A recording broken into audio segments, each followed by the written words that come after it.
Hi, welcome to my complete guide on Robin. Robin is our newest character coming in the first phase of version 2.2. She's a 5-star physical harmonic unit focused on buffing units that attack a lot, like for the up attacks. In this video, I'll be going through everything you need to know on how to build and play Robin, covering her best Eidolons, Relics, Planar Ornaments, teams, and many more. Before we start, I'll be giving away a supply pass / welcome moon / crystal card to my subscribers at 4K subs, so make sure you subscribe to enter. But for those who can't wait for the giveaway, let me introduce you to Lootbar GG, where you can recharge your Oneiric shards and supply passes for up to 20% off. If you're gonna be topping up anyways, there's no reason not to use Lootbar to get everything for cheaper. Normally, I will not trust these type of services, so to test it out myself, I've topped out 3,880 Oneiric shards. But as you can see, it is $9 cheaper compared to in-game, and the order came in less than 15 minutes. It's all safe and secure as it only requires your UID and region. New users can also get an additional discount, so what are you waiting for? Go check it out now, link in the description. First of all, what does Robin do? Robin is a 5-star physical unit following the path of harmony. Robin's skill, Pinion's area, increases damage double all allies. Robin's talent, Tonal Resonance, increases crit damage for all allies and also regenerates additional energy whenever an ally attacks. Robin's ultimate, Vox Harmonic or Pulse Cosmic, makes Robin enter a consensual state. This grants all other allies a turn immediately, and during this state, all allies' attacks is increased, while dealing additional damage with each attack an ally does. Additionally, when in this state, Robin cannot have a turn, but instead a consensual countdown appears on the action order. When this consensual countdown takes a turn, Robin turns back to normal. And lastly, Robin's technique, Overtune of Inebriation, makes enemies follow her without attacking, and when entering the battle, she gains energy per wave.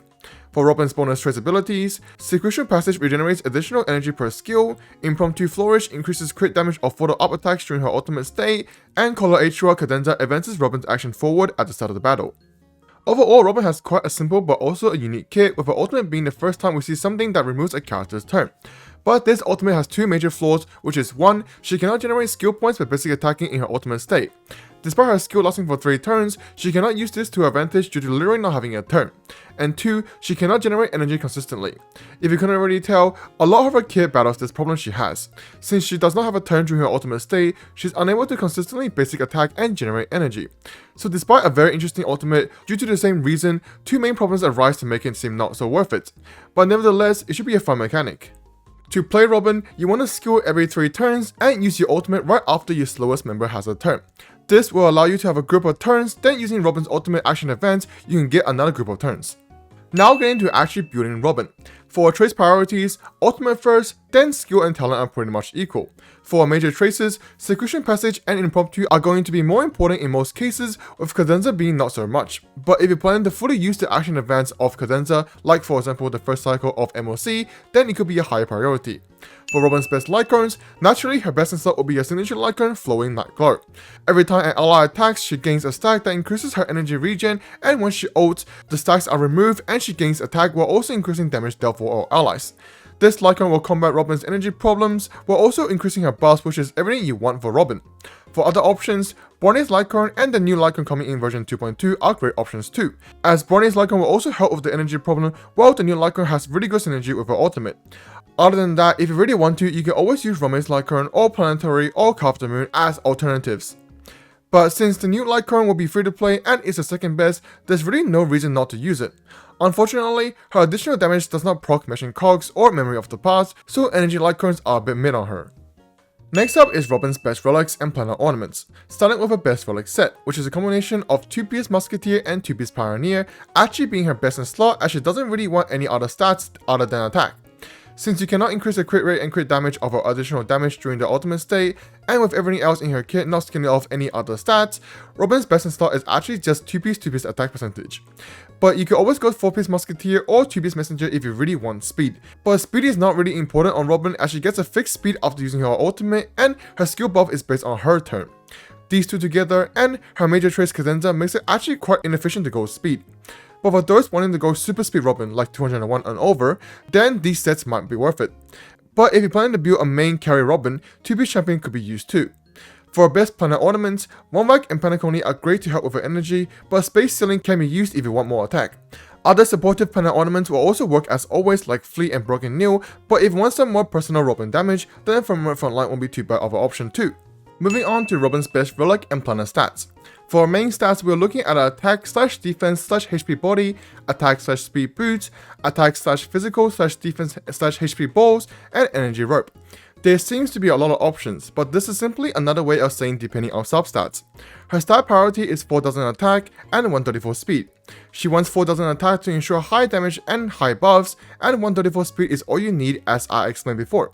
Going any higher speed without reaching something absurd like 201 is just not worth it. So with that in mind, her body will most likely be attack. But if you happen to have a lot of attack substats on her HP or defense body, then that's okay. For boots, if you literally have no speed substats, then going speed boots would be fine, but otherwise, try to keep her around 134. For balls, it's the same reasoning as her body, but if you already have attack body and you don't feel comfortable having such a squishy support, going defense or HP would be fine as long as you have some attack substats. However, for those DPS Robins, physical could work too. And lastly, her rope will be energy, as that 160 energy cost isn't gonna regenerate itself. Now for her Eidolons. E1 further increases her ultimate buff with an all-type resist pen, which is really good. E2 increases all ally speed during her ultimate state, and she gains more energy from her talent. E3 and E5 are just trace levels. E4 cleanses all allies when she ults, and increases the effect rates of all allies during her ultimate state. And lastly, her E6 increases the damage of her additional damage during her ult for 8 times. Robin's Eidolons are decently strong, but nothing out of the ordinary, as we get some decent buffs but really no major changes to her gameplay. As for the question of E1 versus S1, the answer this time will be E1. Despite the energy help from her icon being really good for Robin, E1's all-type resist pen is overall more of a damage increase compared to anything the Lycon gives. Both her own damage and her teammate's damage will increase by a significant amount, and you could always run Bonnie's Lycon or even Rome's Lycon if you wish to help with energy problems. And last but not least, finally, we get to her best teammates and team comps. Starting off, if you haven't already noticed, Robin really likes follow-up attackers, so the IPC team will be a great fit for her, possibly the best Robin team, as the core of Ratio, Topaz, and Adventuring needs no introduction. But now with Robin being quite a strong buffer for follow-up attackers, and the fact the team is relatively skill point efficient, this could be the premier follow-up attack team, at least for single target content, like the new Apocalyptic Shadow. But since her kit is basically all AoE buffs like Ron-Mei, really any team that runs Ron-Mei or has 2 damage dealers will be able to slot Robin in.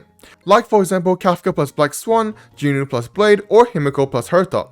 With DOT comps like Kafka plus Black Swan actually being a really good one, as they want attack buffs, which is what Robin has, and the action advance on her ultimate is always nice for Kafka. But with that said, with her follow-up attack teammates, her ultimate uptime could be a bit shaky, so do keep that in mind. Ho will be a great option to release some of that problem, but both of them are really not skill point generators, so that could lead to another problem.